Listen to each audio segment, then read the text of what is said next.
அனைவருக்கும் வணக்கம். தொடர்ந்து ஆதரவளித்து வர அனைத்து அன்பு உள்ளங்களுக்கும் மிக்க நன்றி. எடப்பாடி பழனிசாமி சொல்லிக்காரு, எங்களை சட்டசபைக்கு விட்டா அப்படியே கிளின்னு கிழிச்சிருவோங்க அப்படின்னு. அப்படி அவர் என்னத்தை கிழிச்சாரு அப்படின்னு தெரியல. ஆனா திமுகவுக்கு மிகப்பெரிய அளவுல ஒரு ஊதுகுரலா இருந்து செயல்படுறாரு. கட்சியை பலவீனப்படுத்துறாரு, அழிக்கிறாரு. 2026 அம்மாவுடைய ஆட்சியை அமைக்க முடியாத அளவுக்கு திமுகவே நீங்க ஆட்சி தக்க வச்சுக்கோங்க, அதுக்கான வேலைகள்லாம் நான் பாத்துக்கிறேன் அப்படிங்கிற நிலைமையில தான் எடப்பாடி பழனிசாமி இன்னைக்கு செயல்படுகிறார். தொண்டர்கள் பேச்சையோ, நிர்வாகிகள் பேச்சையோ, பொதுமக்களுடைய பேச்சோ அவர் கேட்கல. அவர் ஒரு 2 நாளைக்கு முன்னாடி ஒரு பேட்டியில கொடுத்தாரு. நான் சட்டசபைக்குள்ள போனேன்னா திமுக அப்படியே கிளிகளின்னு கிழிச்சிருவேன் அப்படின்னாரு. அப்படி சட்டசபைக்குள்ள போய் இவர் என்னத்தை கிழிச்சாருன்னு தெரியல. ஒரு நல்ல ஒரு எதிர்கட்சி தலைவராக இருந்தா இவர் என்ன பண்ணிட்டு இருக்கணும்? கேள்வி நேரம் முடிஞ்ச பின்னாடி அப்பாவும் சொல்றாரு, கேள்வி நேரம் முடிஞ்ச பின்னாடி நீங்க இதுக்கான விவாதத்தை வச்சுக்கலாம், கள்ளக்குறிச்சி சம்பவத்தை பத்தி நம்ம பேசலாம் அப்படிங்க. உடனே நீங்க கொடுங்க, நாங்க பேசியே ஆகணும் அப்படிங்க. இதெல்லாம் ஏன் இப்படி எடப்பாடி பழனிசாமி முரண்டு பிடிக்காரு அப்படின்னா, தமிழ்நாட்டில் 40 தொகுதியும் தோத்து போயிட்டோம். மக்கள்கிட்ட மூஞ்சியை காட்ட முடியல. மக்கள் விமர்சனங்கள் நிறைய பண்ண ஆரம்பிச்சிட்டாங்க. அப்ப அந்த மக்களுடைய விமர்சனங்கள் நம்ம திசை திருப்பணும் அப்படின்னா நம்ம இந்த ஸ்டாண்ட் எடுக்கணும் அப்படின்னு சொல்லி அந்த கள்ளக்குறிச்சி விஷயத்தை எடுத்து, கள்ளச்சாராயம் ஆறா ஓடுது, அங்கே தடுக்கிறதுக்கு யாரும் இல்லை, அரசு செயலிழந்துருச்சு அப்படின்னு சொன்னாரு. அதுக்கு திண்டுக்கல் சீனிவாசன் ஒரு பதில் சொல்றாரு, எப்பா திமுக ஆட்சியில மட்டும் நடந்தது இல்லை, நானே கல்லூராயன் மலைக்கு மேல போயிருக்கேன், அங்க அங்கங்க தீ எரியும், என்னப்பா அந்த தீ இப்பெல்லாம் எரியுது அப்படின்னு சொல்லி கேட்டோம்னா இது கலாச்சாரம் காய்ச்சல்னு சொல்லிட்டு அப்பவுமே சொல்லுவாங்க அப்படின்ட்டு. அப்போ அவரே ஒப்புதல் வாக்குமூலம் கொடுக்குறாரு. எடப்பாடி ஆட்சி காலத்திலையும் இது நடந்திருக்கு அப்படிங்கிறத சொல்றாரு. இவர் சட்டசபையில கிழிச்சது ஒண்ணுதான். ஆனா எதிர்கட்சி துணைத் தலைவர் இருக்கையில ஐயா ஓபிஎஸ் அவர்கள் இருந்தாங்க இல்லையா, அதை எப்படியாவது இவரை அந்த இருக்கையிலிருந்து நீக்கணும். பக்கத்துல உட்கார விடக்கூடாது. ஏன்னா துரோகம் செஞ்சவன் நேர்மையா இருக்கிற மனுஷன்கிட்ட உட்காரதுக்கு பயப்படுவான். அந்த துரோகம் செஞ்சவங்க கூட இன்னொரு துரோகம் செஞ்சவங்க உட்கார்ந்தாதான் அந்த ஈக்குவல் பாண்ட் இருக்கும். அதே மாதிரி ஓபிஎஸ் எப்படியாவது இந்த எதிர்கட்சி துணைத் தலைவர் இருக்கையிலிருந்து நம்ம எப்படியாவது அகற்றிடணும் அப்படின்னு சொல்லிட்டு ரொம்ப தீவிரமா வேலை செஞ்சார். அப்பாவிட்ட பல முறை மனு கொடுத்தாரு. அப்பாவு என்ன சொல்லிட்டாரு அப்படின்னா, உங்களுக்கு இருக்க மாத்தி கொடுக்கணும்னு சொல்லுங்க, நாங்க மாத்தி கொடுக்குறோம்.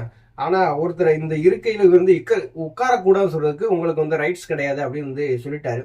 உடனே நீதிமன்றம் போனாரு. நீதிமன்றமும் சரியான பதில சொல்லல. உடனே என்ன பண்ணிட்டாரு அப்படின்னா, வள்ளுவர் கூட்டமா அங்கே உட்காந்து போய் போராட்டம் நடத்த ஆரம்பிச்சிட்டாரு.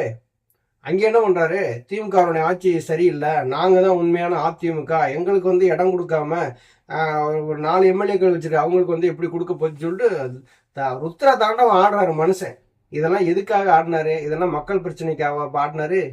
ஓபிஎஸ்ங்கிற ஒரு தனி மனிதனை எதுக்குறதுக்கு எல்லா எம்எல்ஏக்களும் கூட்டிட்டு கொண்டு போய் போராட்டம் நடத்துறாரு. இதுதான் அவர் கிழிச்ச கிளி. கட்சியை துண்டாக்குனாரு, தொண்டர்களை துண்டாக்குனாரு. மக்கள் மத்தியில இந்த கட்சி மீது இருந்த அன்பையும் அந்த மதிப்பையும் குலைச்சாரு. மக்களே இன்னைக்கு வெறுக்கிற நிலைமைக்கு வந்துருச்சு. அதிமுகவா சி போங்கடா அப்படின்னு சொல்லி வெறுக்கிற நிலைமைக்கு கொண்டு வந்துட்டார். இதுதான் எடப்பாடி கிழிச்ச கிளி. இப்ப எடப்பாடி என்ன பண்றாரு, 40 தொகுதியும் தோத்து போச்சு. இப்ப நம்ம சட்டசபைக்குள்ளேயும் போக முடியாது.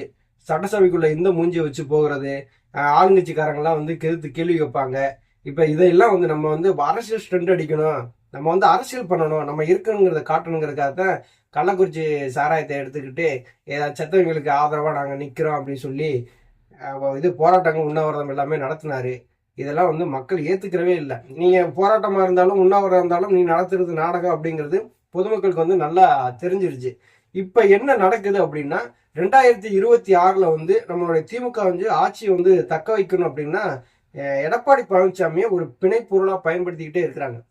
எடப்பாடி பழனிசாமியை நம்ம பயன்படுத்தி 2026 நம்ம ஆட்சியை தக்க வைக்கணுங்கிறதுக்காக மிகப்பெரிய அளவுல திட்டங்களை தீட்டுறாங்க திமுக.